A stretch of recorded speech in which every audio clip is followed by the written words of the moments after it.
Assalamualaikum warahmatullahi wabarakatuh. Halo sobat-sobat Indeks, kembali lagi bersama saya Putri Anugrah Oktaviani di Indeks Podcast Edukatif dan Inspiratif.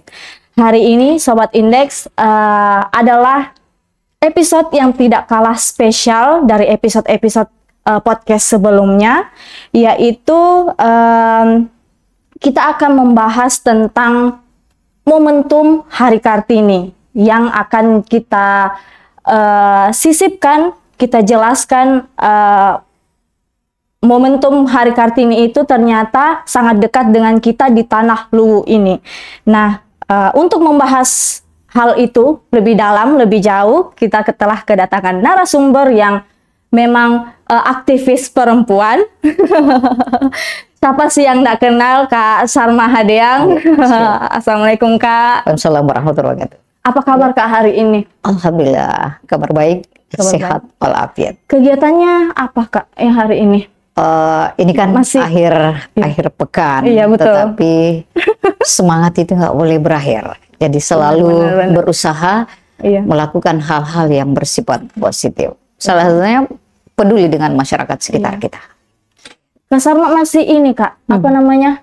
Mengetuai ini Sri Kandi Pemuda Pancasila ya? Ya, alhamdulillah ini periode kedua saya, insya Allah nanti berakhir di 2026. Jadi namanya Ketua Dewan Pimpinan Cabang Sri Kandi Pemuda Pancasila. Wah, aktivis yang memang bergerak di pemerhati perempuan, benar ya Kak? Siap. Nah, untuk ini Kak, sesuai dengan tema kita, yaitu menelusuri jejak kepemimpinan perempuan Tanah Luwu dalam rangka memaknai momentum Hari Kartini. Sebenarnya Kak, Kartini ini kan untuk warga masyarakat Luwu sesungguhnya sangat dekat dengan kita ya. Betul sekali. Nilai-nilai ininya bisa dijelaskan mungkin Kak? Iya, jadi kalau kita membaca sejarah tentang Kartini sebenarnya dia tidak pernah berjuang secara fisik. Iya, dia hanya berjuang melalui surat.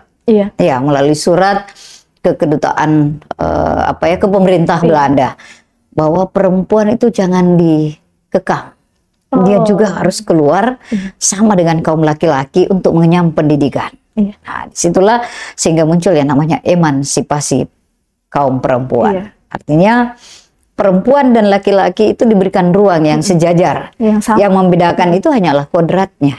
Ya, jadi perempuan dengan laki-laki itu sama saja, terutama dalam mengenyam pendidikan. Nggak boleh dibedain bahwa karena dia perempuan nggak boleh bersekolah gitu ya. Nah, kemudian kalau kita misalnya menilik sejarah, ya menengok sejarah Kartini, memang dia adalah perintis pendobrak agar perempuan di Indonesia ya khususnya ini bisa keluar beraktivitas, keluar memberikan wawasannya, pengetahuannya, keterampilannya atau kompetensinya itu nggak boleh berbeda dengan kaum laki-laki. Ya, itu yang dirintis oleh Kartini. Nah, kalau misalnya kita berbicara tentang Luwu, ya artinya Kartini kan se-Indonesia. Nah, kalau kita berbicara tentang Luwu, banyak sekali tokoh-tokoh perempuan yang sangat inspiratif berasal dari Tanah Luwu. Ya, salah satunya adalah Opu Dayang Gersaju. Ya, mungkin kita udah tahu Opu Dayang Gersaju adalah seorang tokoh pejuang perintis kemerdekaan Republik Indonesia yang juga sekaligus pahlawan nasional Republik Indonesia. Nah, mungkin itu salah satu. Kemudian ada beberapa tokoh-tokoh pejuang lainnya. Kemudian kalau dari segi adat budaya kita, ya alhamdulillah sampai hari ini Kerajaan Luwu itu udah 13 kali dipimpin oleh seorang raja atau datu perempuan. Ya, seperti itu. Nah, mungkin kalau kita berbicara tentang sejarah ya antara Kartini dengan Opu Dayang Gersaju, tentu memang sangat berbeda ya. Tetapi Kartini kita hargai karena dia yang pertama kali merintis sehingga perempuan ini bisa keluar rumah, bisa beraktivitas yang tidak dikekang oleh adat istiadat ya, tetapi dia bisa mengangkat citranya kaum perempuan untuk bisa mengenyam pendidikan atau aktivitas apapun yang bisa dilakukan oleh kaum perempuan. Kemudian Opu Dayang Risaju ya selain tadi berjuang sebagai tokoh pejuang perintis kemerdekaan, beliau juga memadukan dua nilai dalam kepemimpinannya, antara nilai agama dengan budaya luwu. Nah, kemarin Opu Dayang Risaju merasa bahwa ketika kita dijajah oleh Belanda, ditambah lagi dengan nikah, bagi Opu Dayang Risaju itu merupakan siri. Siri. Ya, jadi ketika siri itu apapun dilakukan untuk membalas siri kita itu. Iya. Jangan sampai kita diinjak-injak, dihina oleh kaum penjajah, maka dia terpanggil untuk turun berjuang bersama dengan kaum laki-laki. Iya. Bahkan dia menjadi seorang tokoh, seorang pionir yang menjadi ketua partai politik perempuan pertama di Indonesia. Ini mungkin yang belum semua orang tahu, ya, bahwa Opu Dayang Risaju itu adalah tokoh perempuan politik pertama dipenjarakan oleh Belanda. Iya. Dia tidak pernah kenal menyerah sedikit pun, apalagi rasa gentar atau takut. Keluar masuk penjara bagi Opu Dayang Risaju hal biasa. Nah, kemudian yang lain, beliau juga rela mengorbankan harta bendanya, harta tanah apa segalanya dijual, termasuk rumah, untuk membiayai perjuangannya, gitu loh. Nah, kalau kita melihat semua ini, mendengar semua fakta-fakta sejarah yang dilakukan oleh Opu Dayang Risaju, tanda tanya besar, masih adakah hari ini pemimpin yang siap berkorban segalanya untuk bangsa dan negaranya? Oleh karena itu, karena dia tidak pernah gentar sedikit pun dalam berjuang, bahkan dia rela bercerai dengan suaminya demi berjuang untuk Indonesia.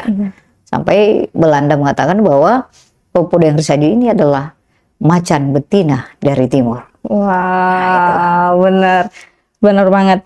Nah, siapa sih yang nggak kenal sosok Opu Dayang Risaju? Kayak semua sekolah di Tanah Luwu ini ya Kak, pasti bercerita tentang beliau. Pasti sosoknya sangat menginspirasi. Nilai apa sih Kak yang Kakak ambil dari beliau di dalam diri Kakak sendiri kalau boleh tahu? Mungkin ya, ini dalam diri. Opu Dayang Risaju itu berjuang, ada dua landasannya. Dia berpedoman pada ajaran agama Islam karena beliau adalah merupakan cucu atau buyut dari seorang tokoh heroik yang sampai ke Afrika Selatan, Syekh Yusuf. Ya, jadi dalam darah Opu Dayang Risaju itu mengalir darah pejuang karena kakeknya memang seorang tokoh pejuang. Siapa yang tidak kenal Syekh Yusuf dengan ajaran Islam? Jadi Opu Dayang Risaju berjuang berlandaskan nilai-nilai ajaran Islam dan juga berpedoman atau bersandarkan pada nilai-nilai budaya luwu. Nah, nilai yang diajarkan oleh Opu Dayang Risaju kepada anak-anak buahnya atau para pengikutnya, yang pertama adalah nilai lempu. Lempu itu artinya jujur. Seorang pemimpin itu harus jujur. Tidak boleh berbeda yang diucapkan dengan apa yang dilakukan. Tidak boleh berbeda apa yang dijanjikan ke orang lain dengan apa yang dilakukan nanti di belakang hari. Nah, ini menarik karena lempu ini tidak mudah. Tidak mudah. Betul Kak. Lempu ini harus lahir dari dalam diri. Gitu ya? Nggak bisa kalau hanya dikatakan saya melempu. Belum tentu. Yang membuktikan kita bisa melempu adalah hasil karya, hasil perbuatan kita, hasil perkataan kita di tengah-tengah masyarakat. Kemudian apalagi selain lempu tadi, geteng. Yang kedua geteng. Geteng itu sama dengan tegas. Opu Dayang Risaju kalau dia katakan bahwa kita berjuang, kita turun ke lapangan, kita turun masuk hutan, kita menembak, dia harus menembak. Gitu. Tidak boleh setengah-setengah. Dan dia harus katakan bahwa kita ini sedang dijajah, maka tidak ada dasar sedikit pun bagi kita tidak tegas mengatakan bahwa itu adalah syirik. Kalau syirik, maka segala apa yang kita miliki kita siap korbankan. Ya, untuk merdeka. Kemudian yang lain ada namanya Warani. Nah, ini mungkin tidak semua tokoh, orang. Iya. jangankan perempuan, Iya. laki-laki saja tidak semua memiliki sifat Warani. Apa itu, Kak? Warani itu sama dengan berani gitu Iya. ya, berani. Pokoknya dia bilang merah ya dia harus merah. Kalau dia bilang putih dia harus putih. Gak pernah merasa takut. Oh, dia biasa santai aja ketika ditangkap, diborgol tangannya di bawah, keluar masuk penjara, disiksa hingga di siksaan terakhir itu terjadi di tahun 1946. Ini udah merdeka sebenarnya. Masih disiksa, dia dibawa di lapangan Bajo, lapangan Andi Atas yang ada di Bajo. Ya, itu saksi sejarah. Di sana dibuat oleh Nika, berkeliling mengelilingi lapangan, kemudian dia disiksa, ditendang, diletupkan senjata di pundaknya yang membuat dia tuli seumur hidup. Itu Opo Deng Raharjo. Jadi penyiksaan batin, penyiksaan fisik itu sudah dialami semua. Iya, betul. Dan dia tidak pernah katakan, oh saya lari, saya takut gitu ya. Ada satu yang paling penting menjadi catatan kita, terutama anak-anak remaja hari ini, falsafah yang disampaikan oleh Opo Deng Raharjo dalam perjuangannya. Dia katakan bahwa nariko iya mo acueri namo mate risantangi. Aduh. itu artinya apa? Anak-anak hari ini mana bisa tahu yang itu tahu ya? Pasti ya. Karena ini adalah bahasa Bugis. Iya. Yang bermakna bahwa jika kamu ikut dengan saya, lalu kamu mati, maka kamu mati terhormat. Ini sangat penuh dengan makna bahwa ketika kita berjuang, jangan pernah berjuang setengah hati. Ya, korbankan segalanya yang kamu miliki demi mencapai tujuan yang kamu niatkan. Tujuan Opo Deng Raharjo berjuang kemarin kan memerdekakan rakyat Tanah Luwu dan Indonesia. Wow. Gitu, ya. Iya. Seperti itu sobat-sobat Indeks ya. Lalu Kak, tadi sempat Kakak singgung tentang anak zaman sekarang nih Kak. Iya. Mereka kan tambah jauh dari fenomena yang kita flashback tadi ya Kak. Tambah jauh dari sejarah. Jadi mereka ini saat ini hanya bisa membaca, mempelajari sekedar untuk lulus mata pelajaran itu saja ya Kak. Bagaimana kira-kira kita ya sebagai misalnya kakak, sebagai kakak untuk adik-adiknya, bagaimana ya Kak cara kita untuk tetap berpegang pada nilai-nilai perjuangan seorang perempuan? Iya, jadi mungkin salah satu cara yang harus kita lakukan selain ya karena hari ini teknologi semakin canggih gitu ya. Jadi salah satu yang harus kita lakukan adalah mengajarkan anak-anak ke sekolah. Jadikan itu pelajaran sejarah dan budaya Luwu sebagai kurikulum muatan lokal. Jadi menjadi pelajaran yang sama dengan bahasa Inggris, matematika, biologi gitu ya. Jadi itu sudah pasti ada terekam oleh memori anak-anak kita. Kemudian yang kedua, jika misalnya teknik pembelajaran seperti itu mungkin juga anak-anak kurang tertarik, bisa kita buatkan dalam bentuk film dokumenter. Iya, jadi anak-anak bisa nonton karena dengan nonton dia lebih mudah mencerna dan terekam lebih lama di dalam memorinya. Siapa sih yang nggak suka ke bioskop ya Kak ya? Nah, zaman itu. sekarang. Bener. Sekarang bioskop lagi full banget nih Kak. Jadi kalau disisipkan dengan nilai-nilai sejarah, nilai-nilai perjuangan seorang perempuan ya.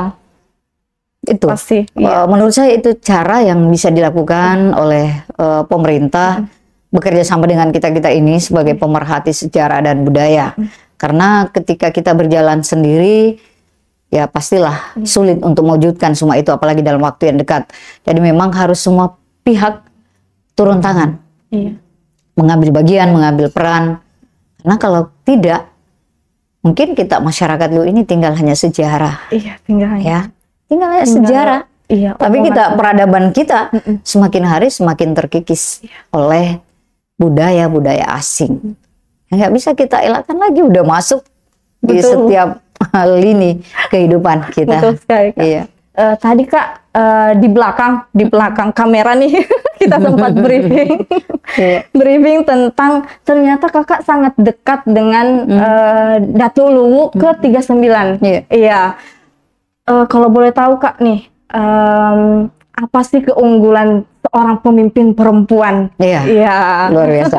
Nah, kebetulan kita flashback ya, saya kembali ke Tanah Luwu ini menjadi seorang tenaga pendidik di kampus. Itu sejak 2005. Lalu saya diajak oleh orang tua saya, keluarga saya, yang tante ya, mudah-mudahan almarhumah Adi Rahmawati Sultani. Itulah yang pertama kali mengajak saya masuk ke dalam istana. Yang perkenal saya ke istana, walaupun sebenarnya 2003 saya udah ikut kemarin acara Festival Internasional Galigo di Masamba. Yang kebetulan dihadiri oleh Wapres, saya udah menjadi MC di acara itu dan moderator di seminar internasional, mendampingi orang-orang dari luar negeri kemarin di Masamba. Nah, setelah 2007 diajaklah saya masuk ke dalam istana, diperkenalkanlah dengan orang-orang di dalam istana. Kemudian yang paling penting adalah para dewan adat 12 Kedatuan Luwu. Melalui sebuah rapat dewan adat yang dihadiri kurang lebih 70 orang saat itu di istana, dimintalah oleh Yang Mulia Datuk Luwu ke-39, dia butuh seseorang yang bisa mendampingi, paling tidak mengatur jadwal-jadwal kegiatannya, ada undangan pertemuan di mana dan sebagainya. Karena saat itu juga Datuk Luwu ke-39 dia masih bolak-balik di Kalimantan karena suaminya menjadi kepala dinas kesehatan di sana. Nah, saya diberi amanah itu, saya kaget juga sih menjadi sekretaris pribadi sekaligus menjadi sekretaris Dewan Adat 12 Kedatuan Luwu. Ini bukan pekerjaan yang ringan. Iya, betul. Saya ini siapa sih gitu ya. Saya ini baru pulang kampung. Saya merasa bahwa saya masih anak balita tentang adat budaya ya, walaupun leluhur kami ya, opu nenek saya, kakek saya sering mengajarkan nilai-nilai itu secara turun-temurun. Tetapi maksud saya, wah saya ini orang baru gitu ya. Tapi semua orang di dalam Islam mengatakan bahwa jika kita diberi amanah dan kita punya kemampuan, tetapi kita menolak, maka kita berkhianat pada diri sendiri.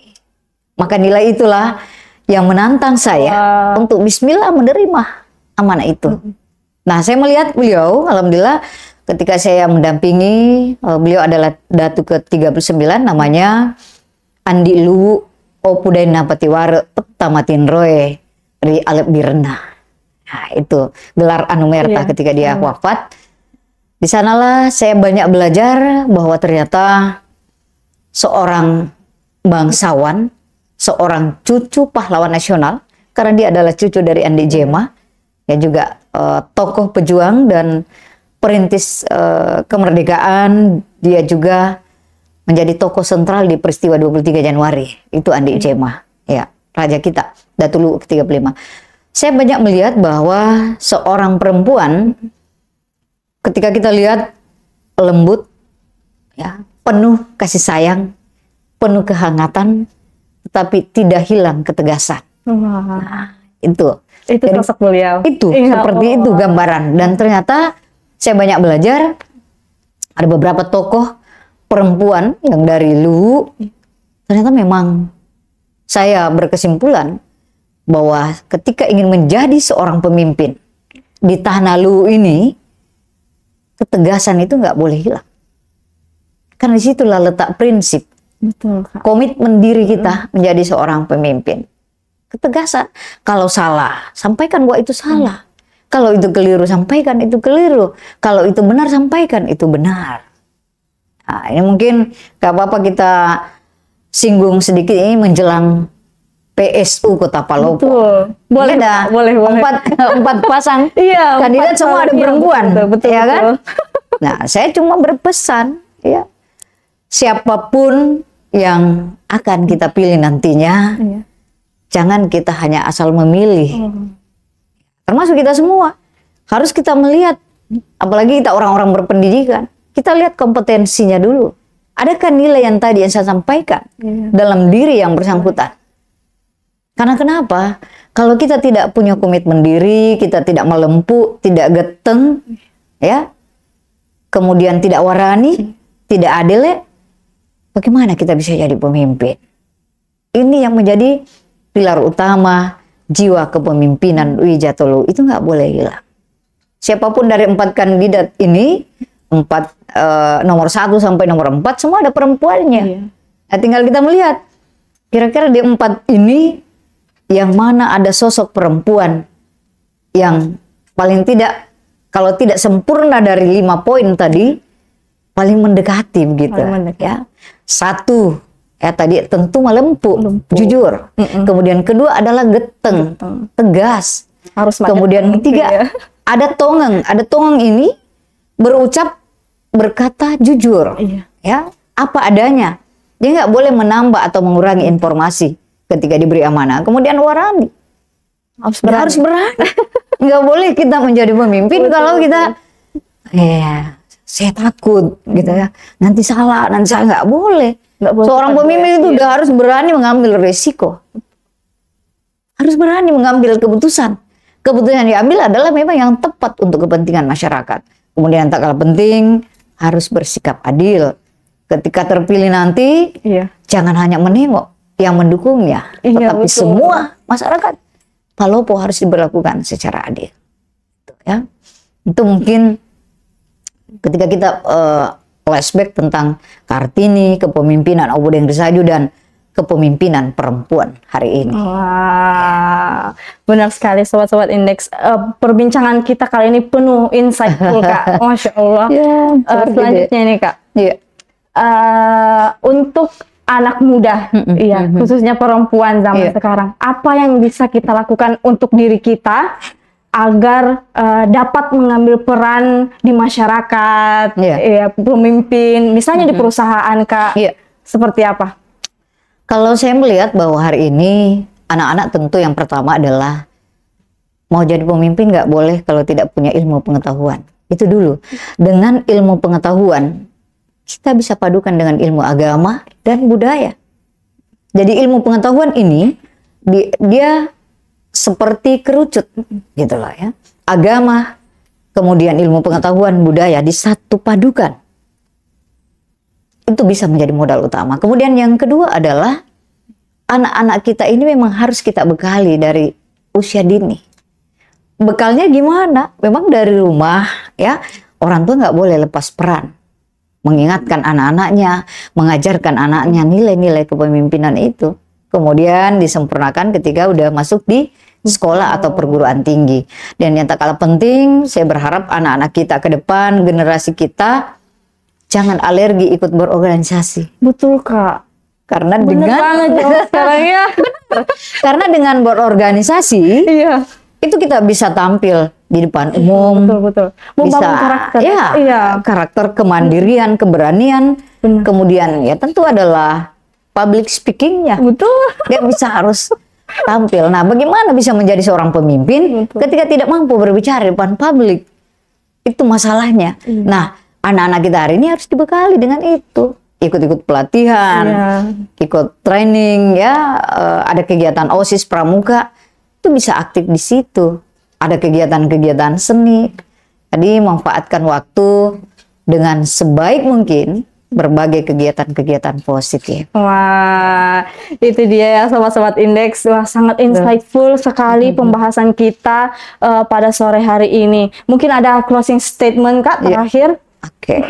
Saya cuman ya sebagai perempuan tentu saya sangat berharap bahwa nilai-nilai perempuan, nilai-nilai agama, nilai-nilai adat dan budaya kita yang ada di Tanah Luwu ini, terutama tadi 5 pilar kepemimpinan, lempu, geteng, ada tongeng, warani, maca, ya. Ini maca ini jangan sampai kita warani tapi kita tidak maca, akhirnya kita salah mengambil keputusan. Betul.